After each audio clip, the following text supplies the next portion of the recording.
talking about projections and value. Do you guys believe that in the industry that in the retail and the sports industry, do people really understand how to identify value? No, I was, I was shit. No. Long story Everyone is short, so no. honest. Yeah, like soon as you said it, I just recycled everything I did in life from sports to retail, even music. And I'm like, no, people value everything is an eye test to most people. Like I said, anybody could pull up in a good car and a watch and make it seem like they're doing something. But if you walk in a room and your presence not felt, to me, your watch and your car means nothing. You know what I mean?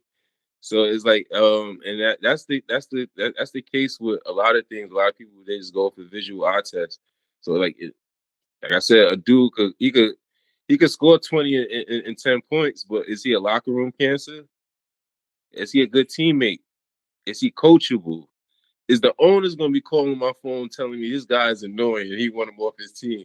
That's a lot of things you got to think about. So it's like the personality, it really plays a big role in your career, and kids don't get that. So it's like you come out of college, you feel like, all right, yeah, nobody gonna beat me. I'm the best. And you walk like that in the locker room, they gonna make you feel so small. And what people don't know is the vets will get you out of the league before you get you out of the league. Because if Mm. you come in there making our life hard when we trying to get a ring, you're going. You're not playing any minutes because the vet's voice is louder than yours at the end of the day. They don't care what you did in college. We're only going to meet so many LeBrons, Kobe's, and Jordans and Steph Curry's in our lifetime. And if it's rare that you're going to really keep bumping into them. You feel what I'm saying? So it's like a lot of these dudes got to really be humble and approach that instead of coming in with that mindset like I'm better than everybody in the world because of what I did in college. It's more than just the numbers and just seeing one good highlight film. Anybody could do that. What do you guys think? For Autumn gave Kevin the look. yeah, she did. She was like, "You first." It's like it's your turn, buddy.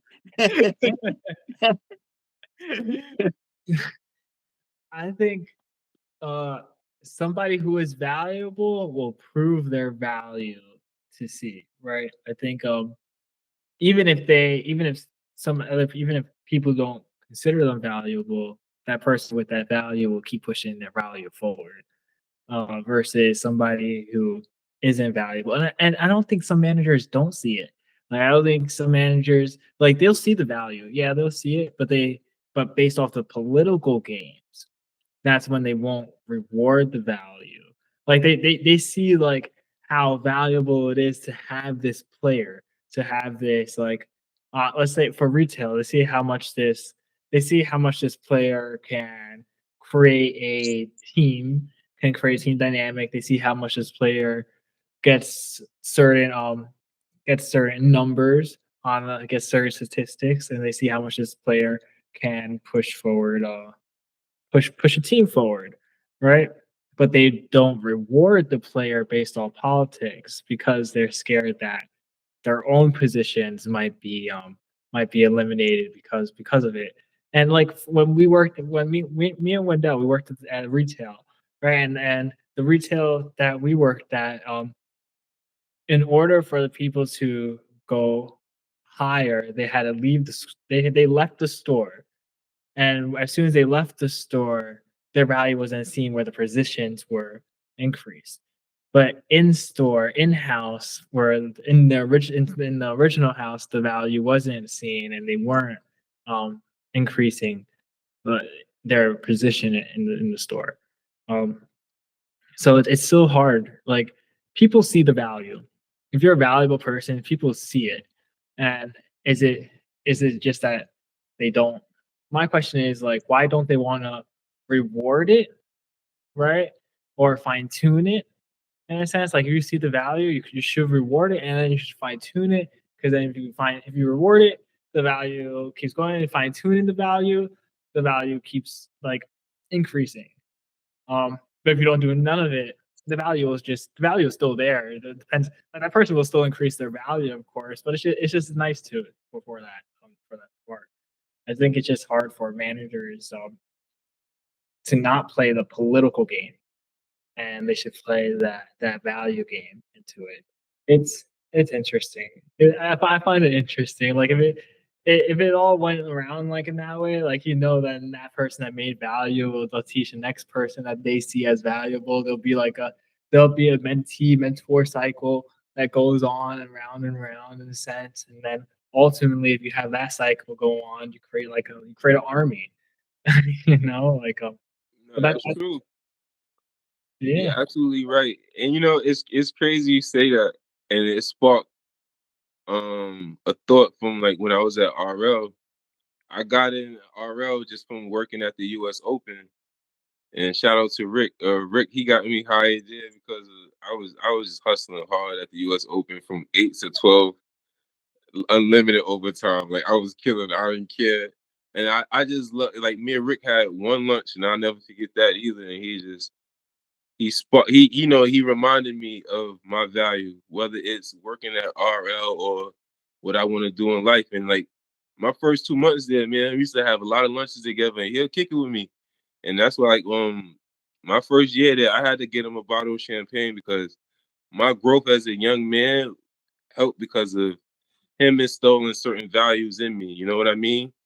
And then, like, even when Wendell came in, um, it was a shift of power. Like me, him, Serge, John. Like we used to have Nick and them come from the children's store, but it was no vibe like how our store was. It was a connection between sales and stock. We had that open floor. It was open communication, and it's like even certain ideas that he implemented, it helped the store stop losing money and shrink. I remember we cut up the boxes and made like shelves. It's little stuff like that though, but it saved the company money. Now they're Mhm. not losing product. You know what I mean? And not only that, when we had to do inventory, it made our night go easier. You know what I mean? So it's like it's all of that. It plays a part. So it's like even with that being said, I left RL with 2011, but certain core values from RL still plays a part in my life now. So 14 years later, I'm still, and I told Mattia this over the summer because I reconnected with Mattia. I speak to a lot of people that we work with.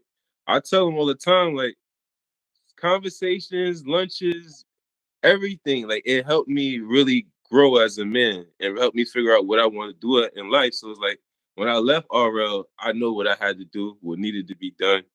And then once Eli, he called me, it was like, all right, everything was falling into place. And I didn't feel like the weight of the world on my shoulders anymore. You know what I Mhm. mean? It felt like I'm going in the right direction now. And like I always say that because I think I was the baby of the store anyway. I was the youngest. All y'all was old as hell. You, Serge, all y'all was old. We're But the it was, dinosaurs. yeah, that's a fact. But it was all of that. Even Mo teaching me stocks. I didn't know shit about stocks my entire life, but I used to watch Mo come to stock room. He get on his E Trade account, and he showed me, and it was like even him showing me that helped me play. I still play with the stock market now, 14 years later, but it took that 5 to 10 minute conversation and it changed my whole mindset. And once you have certain individuals around you like that, I feel like it makes you want to come to work, to be honest with you. Like Mm. I ain't had no bad days at Ralph, to be honest with you. I can't really recall any. We had our music, we had fun, we ordered sushi every chance we got, went for walks on our lunch break, whatever. But it's like it was more of a family oriented thing down there. And then once certain key people was getting, we used to call it dropping the axe. It's like once they was getting laid off and all that, like it started changing the dynamic of how we did things. So now even the relationship between sales and stock became strenuous because the vibe ain't there no more. You know what I mean? So yeah, like core values and the people around you, that plays a big role of like how far you go as far as like in your career and just in life in general. Because I HR don't work retail no more, but like I said, all them conversations, they still play a pivotal role in my sports career now. And I will always respect and feel appreciated y'all for that, man. Real talk. HR used to be viewed as the angel of death. It's crazy. I still remember all of their names and everything. Yo, they used to come in the building. Everybody used to be in their best behavior after that because like, yo, somebody getting fired today.